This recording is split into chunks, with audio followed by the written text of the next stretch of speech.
साबिक army chief Qamar Javed Bajwa is not out of grey yet. उनको अभी कुछ मसाइल का सामना है और उसमें टॉप सिटी का केस टॉप पे है। फैज़ के साथ मिलकर उन्होंने क्या किया, बाजवा ने कितनी बातों की अप्रूवल दी उन्होंने। ये बाजवा की और फैज़ की रिटायरमेंट के बाद तो ऐसी कोई शहादत नहीं है। तो एक ही है ऐसा मौका, टॉप सिटी वाला केस, जिसमें जो पैसों का लेन देन हुआ है, जो प्रेशर डाला गया है टॉप सिटी वालों पे, उसमें कमर जावेद बाजवा या उनके किसी रिश्तेदार की कितना किरदार था, कितना अमल दखल था और उसके नतीजे में क्या हुआ, ये बात अभी क्लियर नहीं हुई। ये फैज़ उसका कितना सच मानता है, कितना दूसरे पे डालता है अपने सीनियर पे, ये वक्त बताएगा। लेकिन एक बात बहुत ज़रूरी है कि जो कमर जावेद बाजवा साहब जब आर्मी चीफ थे तो उनके भाई को PIA बर्मिंघम का हेड बनाया गया। इकबाल जावेद बाजवा उनका नाम है, तो उनको बनाया गया वहाँ का हेड और उस वक्त ये खबरें आई भी थी। लेकिन ज़ाहिर है उस वक्त वो आर्मी चीफ थे, उस वक्त वो स्याह और सफ़ेद के मालिक थे। बाजवा साहब और फैज़ साहब की, इमरान साहब की एक एम्पायर थी जिसमें वो लोगों को वो फैसला करते थे किसको ज़िंदगी देनी है, किसको मौत देनी है। तो उस वक्त उनको लगा दिया गया और आज अब खबर आई है कि उनकी FA की डिग्री जाली है, इकबाल जावेद बाजवा साहब की, जो भाई हैं साबिक आर्मी चीफ कमर जावेद बाजवा साहब के, और उनको नौकरी से फारिग कर दिया गया। पहला केस नहीं है पाकिस्तान में जाली डिग्री का, लेकिन जी ये जज साहब भी जहांगीरी, तारिक महमूद जहांगीरी, क्या ना, सरदार तारिक महमूद जहांगीरी, तारिक महमूद जहांगीरी के बारे में भी ये बात आई है कि जाली डिग्री है। तो वक्त जब बुरा आता है ना, तो फिर जो स्केलेटन पड़े होते हैं वो बाहर निकल आते हैं। इसीलिए कहा गया है कि ताकत हो तो खुदा ना बने। और हज़रत इब्राहीम अलैहिस्सलाम और नमरूद के दरमियान जो डायलॉग हुआ था, उसमें भी नमरूद ने कहा था अना अहयी व उम्मीद, कि ज़िंदगी और मौत की वजह मैं हूँ। तो उसने फिर दो लोगों को बुलाया जिनको सजाए मौत हो चुकी थी, उन हज़रत इब्राहीम अलैहिस्सलाम के सामने साबित करने के लिए कि ज़िंदगी और मौत मैं देता हूँ। एक की गर्दन उड़ा दी और एक को छोड़ दिया, और हज़रत इब्राहीम अलैहिस्सलाम को कहा देखो मैंने एक को मौत दे दी, एक को ज़िंदगी दे दी। तो बाजवा, फैज़ और इमरान खान भी कभी अपने आप को ये समझा करते थे। अब देखें अब भाइयों तक भी बात पहुंची हुई है और कहाँ बात पहुंची हुई है। सवाल यहाँ पे आपसे पूछूं, जो जनरल फैज़ हमीद के खिलाफ कार्रवाई का अमल जो शुरू हुआ है और आज जो DGISPR की जो प्रेस कॉन्फ्रेंस है, इसमें जिस तरह से इमरान खान साहब की तरफ एक इशारा किया गया कि उनका मिलिट्री ट्रायल हो सकता है, जनरल फैज़ हमीद के खिलाफ कार्रवाई सिर्फ उनके खिलाफ कार्रवाई है, या ये आप समझते हैं कि ये जो एक पर्पस था इसके पीछे वो इस प्रोसेस तक आना था, इमरान खान तक आना था? आप कह रही हैं कि इमरान खान तक आने के लिए जनरल फैज़ का रास्ता चुना गया? मेरा नहीं ये ख्याल। अच्छा, बात ये है कि जनरल फैज़ ने इतने क्राइम किए हुए थे, और जो 9 मई को जो हुआ है, असल जो झगड़ा है ना, जहाँ से जनरल फैज़ ने ओवर एस्टिमेट किया अपने आप को, अपने नेटवर्क को, अपनी ताकत को, अपनी ख्वाहिश को, एम्बिशन जिसे कहते हैं, वो 9 मई का वाक़या था, जिसका हम कल बहुत तफसील से जिक्र कर चुके हैं, जिसमें म्यूटनी ना सिर्फ आर्मी चीफ के खिलाफ थी बल्कि कुछ ऐसी जगहों पर कब्जा करके पाकिस्तान के लिए मुश्किलात पैदा करने की कोशिश थी, जिसके बाद जाहिर है हालात बहुत ख़राब हो जाते। ये जो उन्होंने काम किया है ना, और यह रिटायर होने के बाद जारी रखा। देखिए आपने रिटायरमेंट से पहले बहुत, मैंने आपको बताया ना कि ज़िंदगी और मौत की बातें करते थे, तो कर लिया आपने वर्दी उतारी है, रिटायर हो गए, आप चले जाएं, बहुत माल कमाया हुआ है, आप याशी करें, और भी तो आपके लोग कर ही रहे हैं ना याशी, तो आप भी कर लेते। लेकिन नहीं, उनकी ख्वाहिशात बहुत बुलंद थी, उन्होंने इससे आगे जाना था, तो वो रिटायरमेंट के बाद भी उन्होंने एक काम जारी रखा जिसका क्लाइमैक्स 9 मई था। उसमें जो वो फंस गए हैं ना, तो फिर दूसरे गड़े मुर्दे भी उखड़े हैं, और अब सबूत उनके खिलाफ इतने हैं कि वो बच नहीं पाएंगे। और वो सबूत जाहिर है वो किंग पिन है इस सारे नेटवर्क में, जो इमरान, बाजवा और फैज़ का था। तो उस किंग पिन को जब वो पकड़ा गया तो जाहिर है उस पर सबूत इतने निकले हैं कि इमरान खान उसके लपेटे में आएंगे, क्योंकि इमरान खान के साथ रिटायर होने के बाद भी राब्ते में रहे हैं, अली मीन गंडापुर के साथ राब्ते में रहे हैं, PTI की बहुत सारी लीडरशिप के साथ राब्ते में रहे हैं। हसन साहब ने भी कहा है ना कि हमारा राब्ता ऑन एंड ऑफ था जी, और आप देखेंगे कि एक महीने 4-5 वीक्स के अंदर अंदर मजीद आम गिरफ्तारियां होंगी, अच्छा, आम लोगों की, और इसी ये जो जनरल फैज का जो कोर्ट मार्शल चल रहा है, अंदर के लोगों की, इदारे के अंदर के रिटायर्ड लोगों के भी बहुत सारे तो ऑलरेडी कस्टडी में हैं, और एक कर्नल लियाकत हैं जो इस्लामाबाद डेट के इंचार्ज होते थे, वो लंदन में हैं इस वक्त। लेकिन वो लंदन जाने से पहले वो इतने सबूत दे के गए हैं कि केस बहुत मजबूत हो गया जनरल फैज़ के ख़िलाफ़, और वो इस शर्त पे गए हैं कि वापस आएंगे, ज़ाहिर उनको इजाज़त मिली है जाने की, और लेकिन सबूत वो दे गए। इस तरह बहुत सारे लोग हैं जनरल फैज़ के इर्द गिर्द, इदारे के लोग जो वादा मुआफ़ गवाह बन रहे हैं, और उन्होंने तमाम सबूत, तमाम शहादतें प्रोवाइड कर दी हैं। फिर जनरल फैज़ के अपने मोबाइल फ़ोन से, घर से, फार्म हाउसेस से और बहुत सारी जगहों से इतना सबूत इकट्ठा हो गया है, और जो जेल सुपरडेंट, डिप्टी सुपरडेंट जो गिरफ्तार हुए हैं, उनसे जो सबूत मिले हैं, तो अब ये केस इतना मजबूत है कि ये अगले 4-5 हफ्तों की मैं जब बात कर रहा हूँ, इसमें जो लोग इन्वॉल्व थे, जो आर्मी एक्ट की आज उन्होंने बात की है ना DGISPR ने, कि आर्मी एक्ट के तहत जो किसी फौजी या साबिक फौजी के साथ मिल के कोई साजिश करे या कोई गैर कानूनी, गैर आईनी काम करे, तो वो भी आर्मी एक्ट के तहत बुक होगा। तो उसमें बहुत सारे लोग बुक होंगे, और खान साहब इंक्लूडेड। और इसके अलावा भी और भी कोई सिविलियंस आ सकते हैं? बिल्कुल आ सकते हैं, आएंगे भी। अच्छा, आ सकते हैं, आएंगे भी। मैंने आपको बताया PTA की लीडरशिप के कुछ लोग हैं। अच्छा। कुछ रिटायर्ड जजेस हैं, रिटायर्ड जनरल्स हैं, और ये रिटायर्ड तो नहीं, खैर एंकर जो हैं, व्लॉगर जो हैं, ये भी आएंगे उस लपेट में।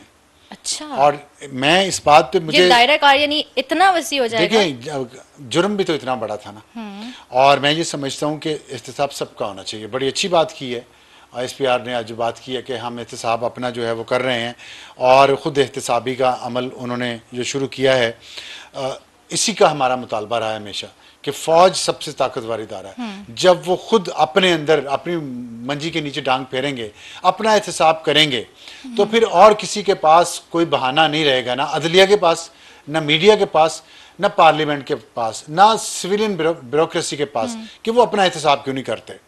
तो मैं समझता हूँ कि बहुत अच्छा ये आगाज़ है, ये आगाज़ रहना चाहिए, आगे चलना चाहिए, और सबका एहतसाब होना चाहिए जो इस मुल्क को पब्लिक फंड के ज़रिए नुकसान पहुँचाते हैं, अपनी प्राइवेट ज़िंदगी में जो मर्ज़ी करें अपने प्राइवेट पैसे से, लेकिन पब्लिक पोजीशन को इस्तेमाल करके, पब्लिक मनी को इस्तेमाल करके, पब्लिक की दी हुई ताकत को इस्तेमाल करके आप इस तरह के जराइम करें, गैर आईनी, गैर कानूनी, और मुल्क को डिस्टेबलाइज कर दें, ये नाकाबिले माफ़ी जराइम है, और इस पर सबका एहतसाब होना चाहिए। और मुझे उम्मीद है कि ये जो काम शुरू हुआ है ये मंतकी अंजाम तक पहुँचेगा, और बहुत सारे लोगों के लिए जो ताकतवर ओहदों पे हैं उनके लिए इसमें सबक भी होगा। बिल्कुल, ये एक मैसेज होना चाहिए उनके लिए कि जब ये एहतसाब का अमल शुरू होता है तो फिर उसकी लपेट में सब आते हैं, तो इसलिए अभी से संभल के चलें। बलोचिस्तान से मुतालिक भी कुछ बातें की हैं, उस पर आप बात करना चाहेंगे, या टाइम अगर कम है हमारे पास तो? जी बिल्कुल, आप, वो भी बड़ा अहम मौजू है, आप जरूर करें इस पर बात।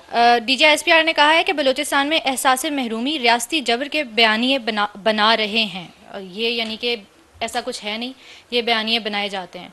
देखिए, बयानिया जो है ना बड़ी अहम चीज़ है, बनाया जाना और उसको काउंटर करना। मेरे ख्याल में पिछले कुछ अरसे में ये बयानिया वर्ड इतना ज़्यादा हमारे यहाँ यूज़ हुआ है कि अब इसके अलावा कोई और वर्ड जहन में आता ही नहीं है आपके। ये नैरेटिव बिल्डिंग, बयानिया बनाना, उसकी वजह यह है कि जो सोशल मीडिया, डिजिटल मीडिया जिसको हम कहते हैं, उसकी आमद के साथ जो प्रोपेगेंडा है और जो झूठ का फैलाव है, फेक न्यूज़ का, वो बहुत बढ़ गया है, और उसकी ना सिर्फ बढ़ गया, स्पीड भी बहुत हो गई है।